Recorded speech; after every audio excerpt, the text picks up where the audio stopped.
Hi, this is Kate from Generate Magic, and I'm going to talk about recurring reactions. So whenever you have like a strong reaction to whatever's going on in your reality, and it's something that's kind of like a recurring pattern in your life.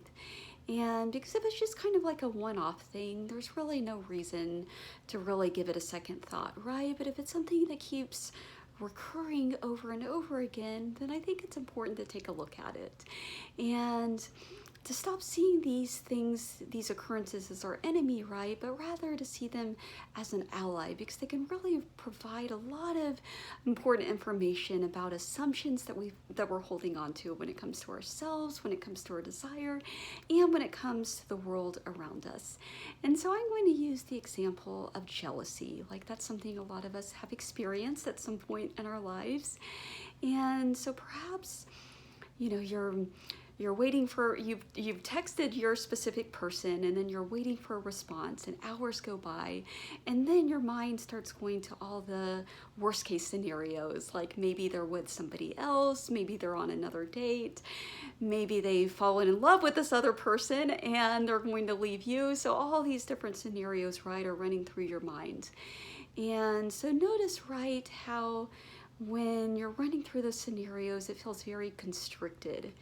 And your world suddenly becomes, your inner world becomes very narrow, right? And I've often talked about how at any given time, like our perspective, it's very limited, right? So whenever we react to something, we're only seeing a very tiny sliver of the whole picture. But yet we're having this a lot of times we have this very strong reaction. And reality in that moment, or a situation, it can feel very permanent and very fixed, even though there's so many other possibilities out there. But when we're in that state where we feel very constricted, we feel very anxious, very fearful, maybe there's a strong emotion like anger that's running through us, and it's hard for us to see anything else. And so when we analyze these feelings of jealousy, right? And all these scenarios that it brings up. And so for me, looking back when I would go through experiences like this, so not only was it thoughts of this, I'm not good enough for this person doesn't want me, this person is going to leave me for somebody else, but then it would mushroom out to other assumptions, like kind of more far-reaching assumptions, like I'll never find true love, I'll always be alone, right? And so see how it goes from just being about that person into a more generalized statement about love in general, and love never works out for me.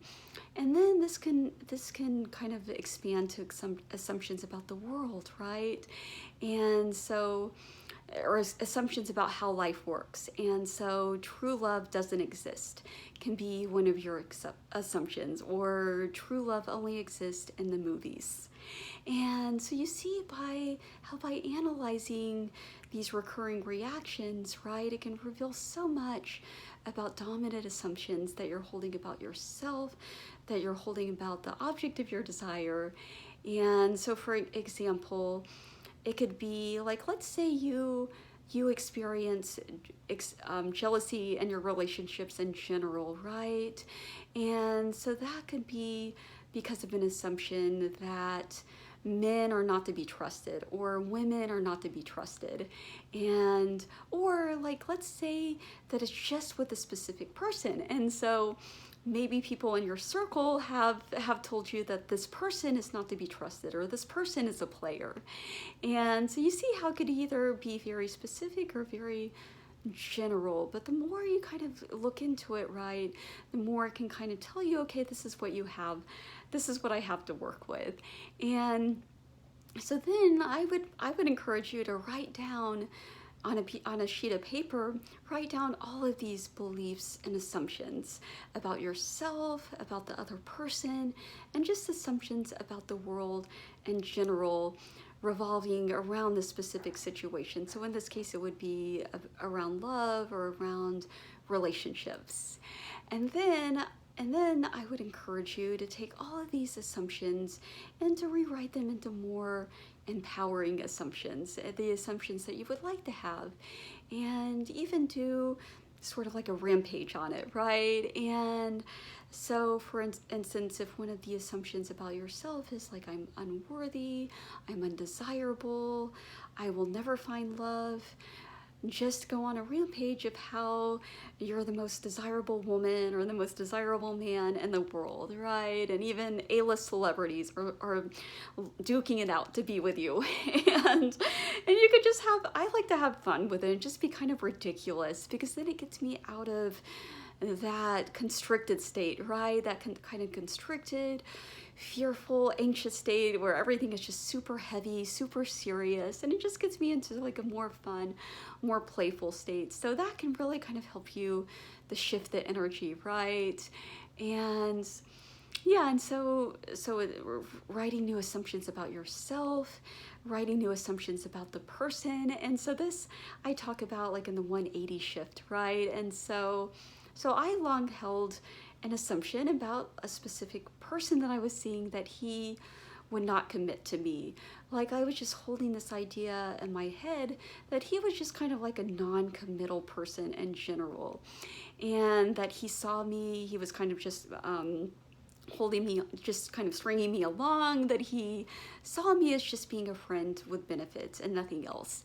And I was feeling a lot of hurt and a lot of anger around this. And so it took me, even though I knew how effective this exercise was, it really took me a long time to do it, because I was just so attached to the old story and so attached to my pity party and to playing the victim and to stewing in my resentment. But finally, I was like, you know what? I'm tired of feeling this way. And so I actually did. I came up with a list of all the reasons that he was committed to me and all the reasons he did love me. And I actually was able to come up with examples from real life of all the ways that he had demonstrated love and commitment to me, and the way, he always was true to his word, the way he was always very genuine, very sincere, and so not at all player energy. and so when I did this exercise, I began to see how I had been seeing him wrong the whole time. I had been seeing him through a very different lens, a very narrow, very limited lens. And so it's really kind of opening up and expanding your world, right? Giving yourself a chance at love, and giving the other person a chance as well to prove their love to you. And when it comes to the situation, right, of jealousy or just feeling like your relationship just isn't working out, that the other person isn't giving you what you need. And yeah, and then rewriting your assumptions about the world as well, right? And maybe it feels like too much of a stretch to you to say that love always works out.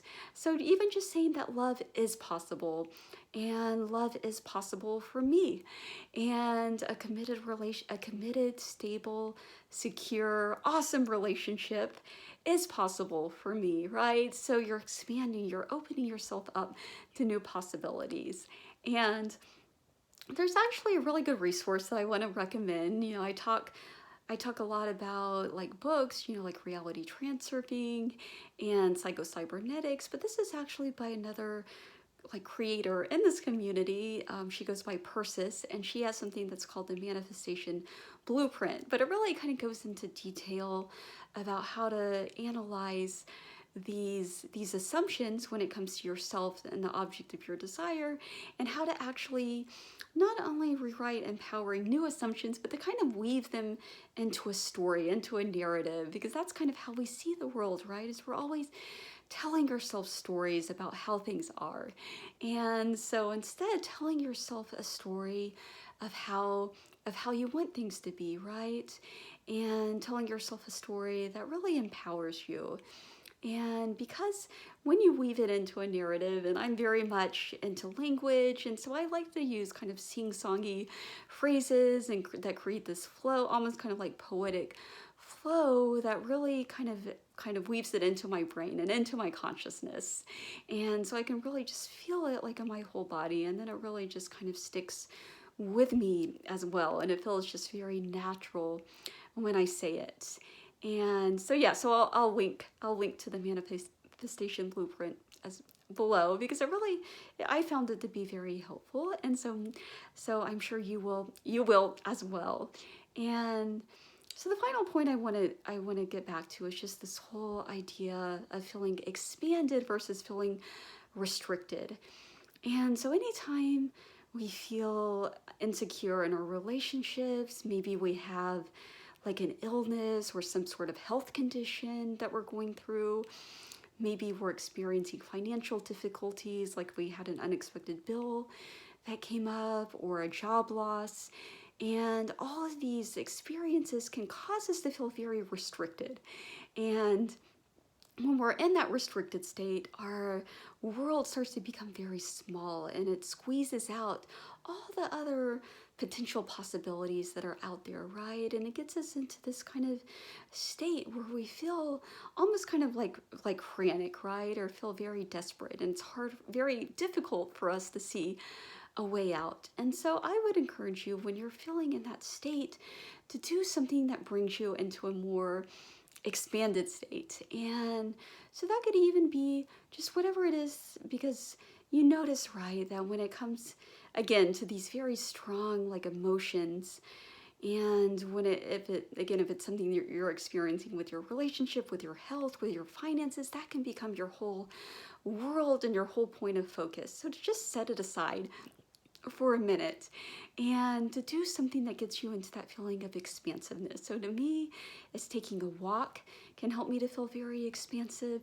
and just feeling part of the larger world around me, and watching a movie, getting wrapped up in the narrative, watching a comedy clip and laughing. I think laughter can be very expansive feeling. Music, which I've talked about, dancing. And so all of it can get you into that expansive feeling, right? Where all of a sudden you're seeing these new possibilities, and that fear, that anxiety, it just starts to become more and more distant. And then when you're in this calmer, more peaceful, more joyful state, you're able to see a lot more clearly. And perhaps in that moment, new possibilities will start coming to you. And a lot of people, right, a lot of famous like scientists and inventors, they often talk about doing something, like if they have like a problem that they're grappling with, going for a walk or taking a nap, and then all of a sudden new possibilities will start coming to them that didn't occur to them before, because all of a sudden they're feeling more expansive and feeling more open.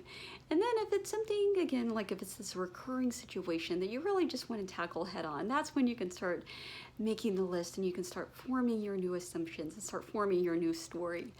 And so as you can see, right, there's always like a way out. And even if things feel very hopeless, there's always like another door that gets you out of that world where you just feel like very constricted. You feel like there's no solution, and all of a sudden you start seeing this world, how the world is so much bigger, right? And there's so many more possibilities for you. And so with that, thank you so much for watching, and have a wonderful day.